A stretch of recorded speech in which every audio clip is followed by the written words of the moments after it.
Well, I've known I wanted this job since I was a student here. It's like a home.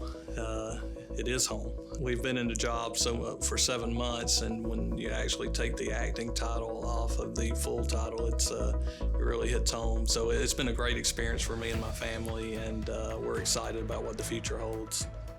JSU has a soul. It has a heartbeat. Dr. Killingsworth, his blood runs JSU. I think he's creative, innovative.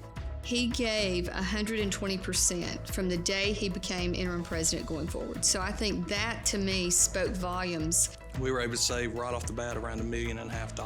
What we didn't know was going to transpire with the global pandemic. We didn't know how long it was going to last. And it's important for us to be able to say we did not lay off anyone, we didn't have any furloughs, and it's important for this community.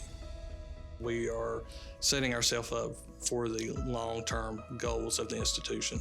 So it's my goal to see our students better their lives and get that degree and walk across that stage and change their family's life, not only theirs, but their family's life forever.